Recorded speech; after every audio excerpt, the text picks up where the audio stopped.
Bless up my people. Welcome back to the channel. It's a girl and Isabel Rose. Thanks for all the new subscribers. Thanks to the returning subscribers. If you're new to the channel, subscribe, turn the post notification bell on, put it on all so you won't miss an upload from me.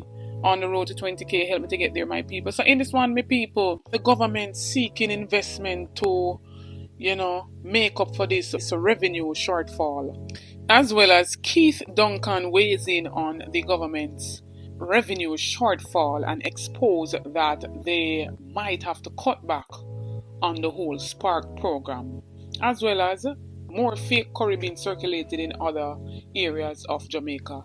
Stay tuned for the details at hand. Don't forget to like, share and subscribe to the channel, or run over to my other platform. Subscribe over there, get that channel to 1k for me, please and thanks.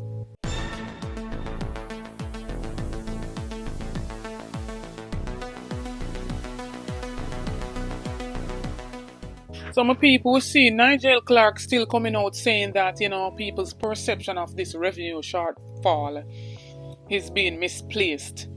And he's including questions from Economist Dr. Peter John Gordon, saying that there would always be either underperformance or overperformance. We even seen him seeking investment firm to partner with the government in order to fill that $25 billion gap as it pertains to the shortfall. It's only the second month of the year. We have not yet launched that transaction, but we are far advanced in the process of selection of a firm to represent us in it.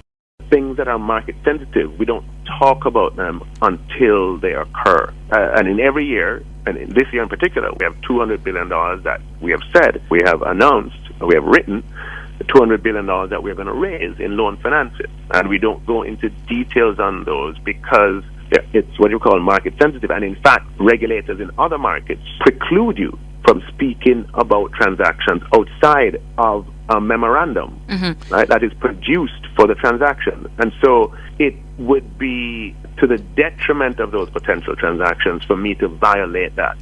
Revenue from corporate income tax for March was down by $14 billion versus the budget.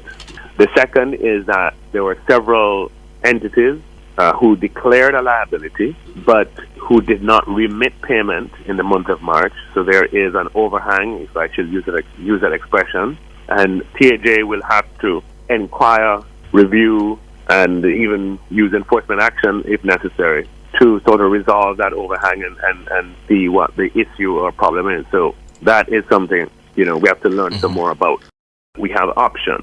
There are revenue possibilities that have not been factored in and that don't involve any additional burden on taxpayers. What are some of those, ministers? Including dividend possibilities. There are expenditure opportunities as well. In any fiscal year, as hard as it may seem, the expenditure that is put forward in the budget is never completely expended. And here, we understand CapEx underperformance. I'm not talking about that. I'm saying just even on the recurrent side, in any particular fiscal year, for a variety of reasons, it's never actually fully, there's always a small amount that goes unexpended. And it's like finding a pin in a haystack to find where those opportunities are. They exist.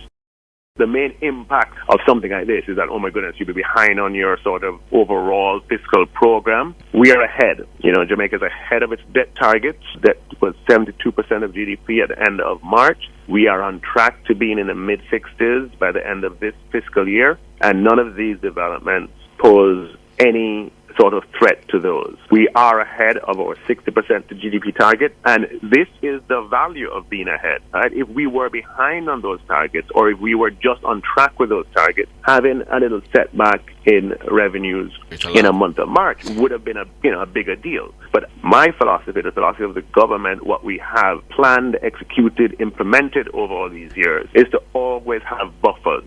It would be a step change. Let's use the word, a discontinuous change. There's no other way to do it. You move from March to April. It means that for the first year, you don't have those revenues in March. So it is something that the government can do, intends to do, let me use the word will do, when we no longer have this concern of high debt. Meaning, and we're pretty close, right? By end of this year, we hope to be in the mid-60s So I would say in the next few years, making that change would be feasible. And so we're seeing Keith Duncan, who is the chairman of the Economic Program Oversight Committee, saying that these are some of the reasons why the government had this revenue shortfall. And he says that it's triggered by businesses suffering under the high interest rate regime of the Bank of Jamaica, as well as coupled with the near $200 billion increase in the public sector wage bill due to the restructuring exercise. And I did outline this already, my people, in the previous video. When we look at the fiscal performance, I think this is the first time we're seeing so many reds on our we normally this is all green, right? And this is now we're seeing some reds, right? And that is primarily due to the fiscal outturn, the tax revenues, and the revenue outturn in the month of March. If we were here in February, this table would have looked quite different. In February, when we reviewed the numbers, the year-to-date with the government of Jamaica was ahead of budget, because what you're seeing you may have the businesses that are paying high interest costs, but the average, because people have tried to protect the retail consumer, it impacts their margin, right? And therefore you have spread compression, price compression. You can't pass on, the business can't pass it on to the consumer, because this is exactly what they want for inflation to come back within the range, and therefore corporate income taxes are therefore reduced because of tightened monetary policy, higher elevated interest rates over a long period, over the last 18 months or so. Wages and salaries have gone from $222 billion in 21-22 to $414 billion for 24-25, right? That's significant. That is significant, and this is across the board for public sector workers. This is the kind of increase that we have seen on a $200 billion increase in compensation, wages and salaries to the public sector. The pressure we're feeling is due to the tight monetary policy, and therefore the BOJ can be proactive and look at reducing interest rates, armed with the healthy reserves that they know that the exchange rate stability can be maintained. Inflation is trending is trending into the range. They have removed the PPV increase in April 1, so it is maybe the BOJ. And we would probably suggest they look hard at reducing interest rates going forward. Where we may need to revisit at some point in time is, where do we set this do we need a new fiscal rule around wages and salaries and GDP? I believe we need to say, with any budget template that you have, where should wages and salaries be in relationship to your overall expenditure profile, and in relationship to GDP? Maybe we need to revisit it and then say, okay, you are projected for wages and GDPs to be at 12% over the next 12 to 13% in that range within the fiscal policy paper. We are going to ensure that it stays within that range, and it can only go down from here going forward. Or we can demand of our public sector and the government of Jamaica that they bring that they keep it flat. Now, if we're going to be able to ensure that we increase productivity and get performance, you have to pay people competitive wages. Public sector and the government of Jamaica need to demonstrate to us now is how we're going to get that performance management system in, so that we can get increased productivity, and once we get increased productivity, that will go to the top line, which is growth, which is GDP. Once you move that GDP number up, then the wages and salaries to GDP number will improve. And so he's basically stating that to remedy this shortfall, the government will have to, look at putting its flagship public works program, which is the SPARKS program, on the chopping block and ditch plans for a reverse income tax credit. You understand? If this continues to persist, and we're seeing Nigel Clark coming out to say that the TAJ will give them some update 2 to 3 months from now. So under the SPARK program, $40 billion has been allocated over a 2-year period for improving and modernizing more than 2,000 roads island-wide. But the government seeing tax revenues dipping by $25 billion in the fiscal year, which ended on March 31st, and indicated that if tax inflows continue to be significantly lower than expected, it may have to implement spending cuts to ensure prudent fiscal operations and the attainment of legislated targets. The SPARK program is a $40 billion program designed to revitalize secondary, parochial, and community roads across the island within the next 3 years.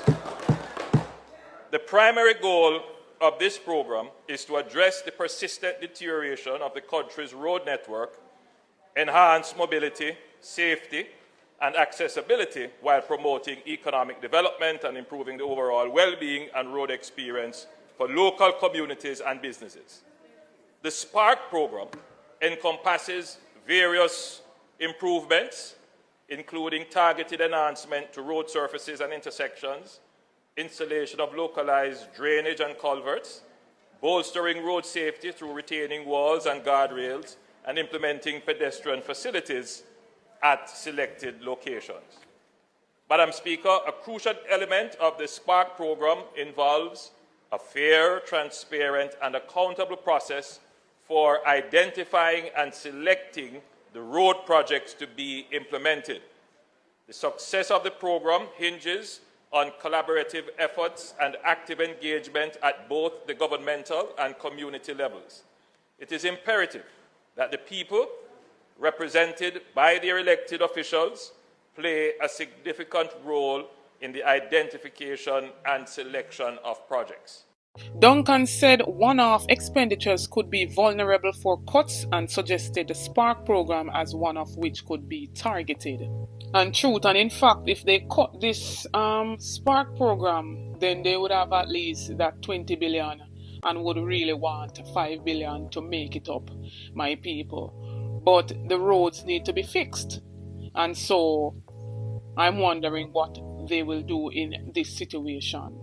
I'm not sure who they will have to partner with them, but Nigel didn't want to disclose that as well, and some people want to know for weigh in and tell me what to think. So as it pertains to the fake curry, my people, a quick update on that. The police have arrested a Chinese, national for the, mimicking and making of the fake curry. My people, them are making just like the better pack curry. And so, we have a video with another lady in a different parish saying that, the fake curry them still out there spreading, my people. And they are valued at 3.2 million. So, me know, I never Mandeville loan them in, my people, but check out what this lady have to say. Well, guys, it's not just in Mandeville, Manchester, these curry are, because I am in St. Elizabeth. I buy these curry in Santa Cruz. And these 3 here are the fake curry, and these 3 here are the real curry. What I do when I go to supermarket, I always take out like 6 curry, whether the curry that I have finished or not. So that's how I end up with 3 of this and 3 of this curry. So I guess the fake curry is all over. And as I say, my people, on the health and the wealth, so on be on the lookout. I'm not sure what the big difference is, but you have to just open on the eyes so you can pick up on it. Alright, on the chat up in the comment section, tell me what you think about everything that was said in this video. Don't forget to like, share, and subscribe to the channel. Run over to my other platform, Instagram and Facebook, and follow me over there at Anisabel Rose. Check out the YouTube store, make a purchase, it goes in support of the channel. Check out the YouTube membership. You get a lot of benefits by becoming a member. We do notifications shout out in each and every video to be a part of that. All you have to do is be the first to like, comment, subscribe, and you'll be featured in the following video to come. New viewers, come on board, join with me, join the family, subscribe to the channel, like up the videos, share out the videos, support the ABR movement by playing your part. On the road to 20k, help me to get there, my people. Stay tuned for more updates, stay tuned for more videos. Big up on yourself.